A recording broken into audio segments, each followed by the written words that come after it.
Hi guys, so I'm going to be talking about sex. Dun dun dun dun.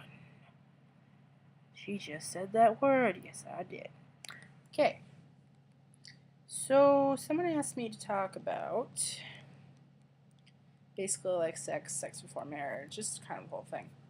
Well, I think that it is a gift from God and it is special and it is a good thing. Very unpopular belief according to churches. Sex is not a bad thing. It's a good thing. God created it. So, what did he create it for? Marriage. He created it for marriage to be between a husband and wife. I do think sex before marriage is wrong. Personally, I'm not going to judge anybody who has sex before marriage. That's not my job. My job is to love you, but that doesn't mean I have to think it's okay. Yeah. Because if we look at John 8, let's read John 8 together. If you have Bibles, you can open them up. I don't really care. Do whatever you want, but I'm going to read it for you. John 8, 1 through 12, I think. Okay, so each one went to his house, but Jesus went to the Mount of Olives at dawn. He went to the temple complex again, and all the people were coming to him. He sat down and began to teach them.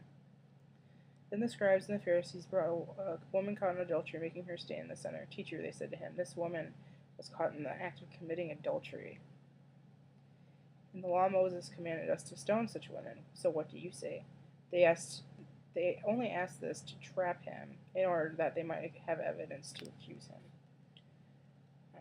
Jesus stooped down and started writing in the ground with his finger. When they persisted in questioning him, he stood up and said to them, the one without sin among you should be the first to throw a stone at her. Then he stooped down again and continued writing on the ground. When they heard this, they left one by one, starting with the older men. Only he was left, with the woman in the center. When Jesus stood up, he said to her, woman, where are they? Has no one condemned you? No one, Lord, she answered. Neither do I condemn you. Go from now on and sin no more. Then Jesus spoke to them, I am the light of the world. Anyone who follows me will never walk in darkness, but will have the light of life. So what did Jesus do? He forgave her and loved her anyway. Weird concept, I know. And we don't know what he wrote in the sand. It doesn't say. Some people say it's a line. Some people say it was probably a word. We don't know. And I think for me what that passage says is just like kind of in Romans 8 where it says, who can even bring a charge against you? I know, God owns everything. He's the only one who can really condemn you, and he doesn't. And that's crazy to think about. Like, God has forgiven us, even though we mess up and we sin, and he hates it. And he doesn't, and what I like about Shane Claiborne's book, Red Light Revolution, is I never thought about it this way, but like, God doesn't hate sin because it's a list of rules and he's checking them off, which one has he done, because, no.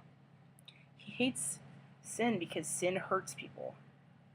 Sin just devours people, and he doesn't want people to be caught in that. He wants people to have life. He wants people to be free, and he wants people. John 10 says, I want them to. The thief comes to kill and destroy, and I want them to have life to the fullest, to live abundantly. It's more like. It's more about, Jesus saying, I forgive you, but go and don't, It's almost like then our faith is not supposed to be about what we do. It's supposed to be about what has been done for us, which is the cross. And another really cool quote I found is, no error and no addiction has more power over the cross of Christ by Matt Chandler. I posted it yesterday. It's got like crazy notes, like 100 already. But that's true. It really is. Because nothing has more power than God or cross Christ, not even Satan, not even your porn addiction, okay. So so you can be a porn addict, you can be a murderer, you can be a drug dealer, you can be a prostitute, you can be a liar, you can be one of the Christians who sits there and doesn't know, you can be whoever. And Jesus is still like, oh, well, I still love you. That's weird to us. Because our society is very like, you did this, going to jail. You did stuff wrong, you shouldn't be in society. Whereas God's like, come here, I love you. I know that sounds really weird. Like, but that's grace, and that it's crazy. I still can't wrap my mind around it. Like, we are God's children, and we are loved by Him. And I guess I kind of went off topic, but I guess for sex, like, I think when it comes to like when we encounter people who have had sex, like I've done, guys know my testimony. If you haven't, go read the second part. I think we just need to love them because that's usually what they need most. And a lot of people who are having sex, it was a mistake, or some people want it, and there's a lot of people looking for satisfaction. So, be the light of Jesus and love people and go out in the world and preach it with your, be extremists for grace and love instead of hatred and condemnation. Well, that's kind of my view, but yeah, have a great night. Love you guys.